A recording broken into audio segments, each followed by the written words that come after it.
Hey, what is happening today, art peeps? Happy art day to you guys. I am super excited because we get to use some dot makers.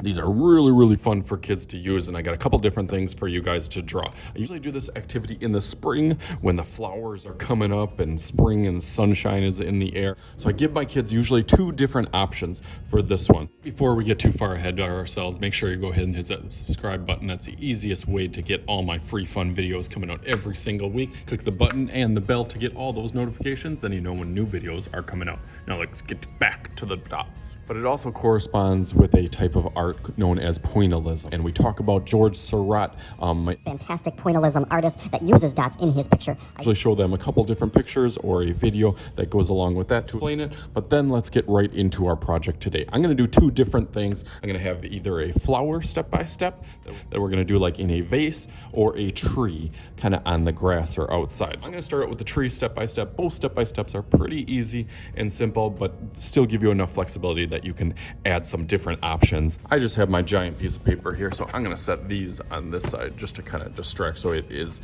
just on a half sheet of paper or a regular sheet of paper that you guys will be using. I just got a big one, about as big as your hand on the top. I'm gonna start with a curvy line, and then a curvy line on this side. Goes up, I'm gonna kind of do almost like some bumpy or like cloud lines that go around and this side, and then they kind of meet on the top of this. So I'm gonna go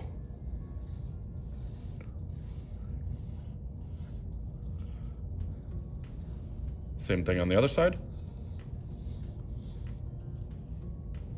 and then some right on the top of it.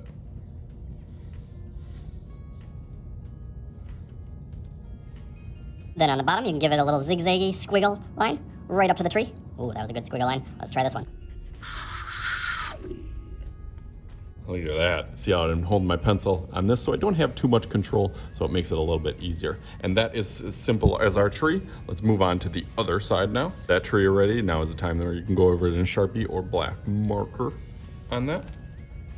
The rest of us, let's get started on our flower pot. Our flower pot is going to have a pot at the bottom of it, and then some petals and flowers hanging out from the top of it, spreading out almost like your hands, kind of spreading them out to the top.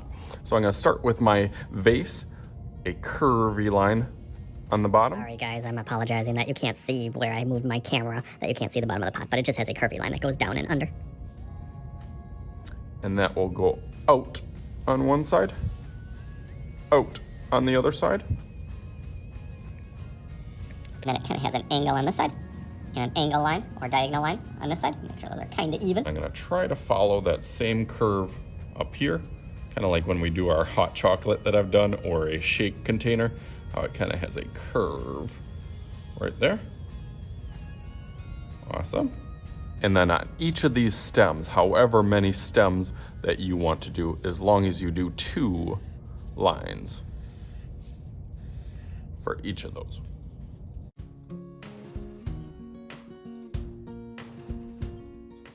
Okay, so now for our flowers, I'm gonna put a circle on each top of this and try to think why I'm skipping a space and then putting my circle. That is of course for the petals, so that I can fit my petals on each side. You put however many petals that you want, kind of like a U shape, and then comes back to that circle.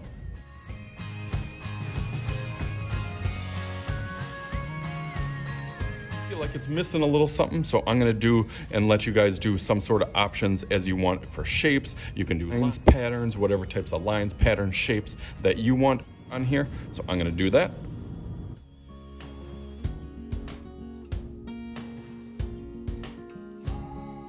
Okay, so I got that done. You know, actually, I feel like these are kind of missing a few petals. So let's bulk these up a little bit. Add a few more petals. There we go, just like that. They're looking a little bit more full. So now I'm gonna take these and turn these into Sharpies. Let's get some magical powers as I bump my camera here. Ready, set.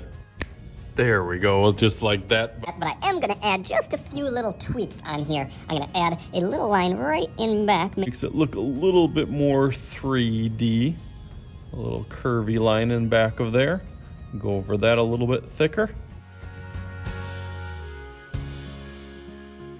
So that looks good. And I'm gonna add a little squirrel hole on here. I always like a tree with a little squirrel hole on it. So I'm gonna make that side a little bit thicker. All right, so there we go. Now the fun part.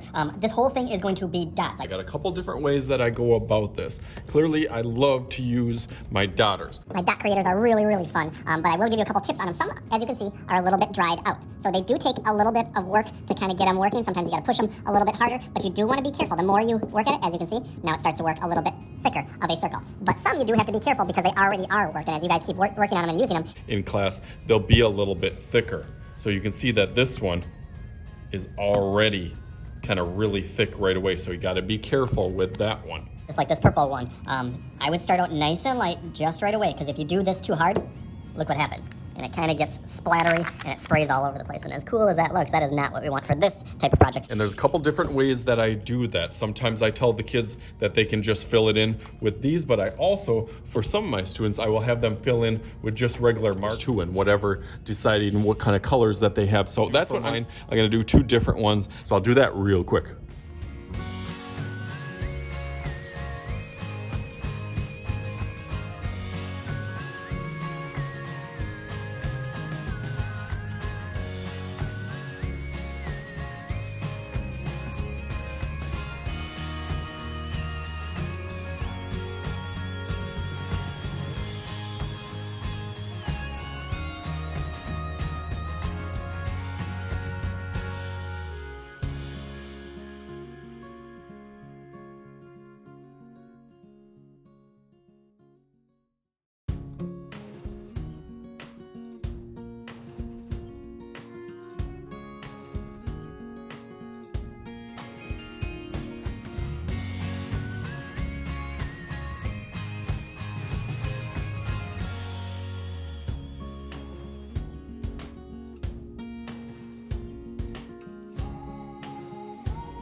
You ready to see them? Bam! There they are. Thought they turned out really, really cool. I love doing this dot project. This is one of my favorite projects of the year, and I think the kids' favorite because they really like making the little dot makers on here. Tried to make them different a little bit each, but add your own creativity and have some real fun with this. So as always, I am Mr. Shooty. This is Mr. Shooty's art class, and we'll talk to you guys later.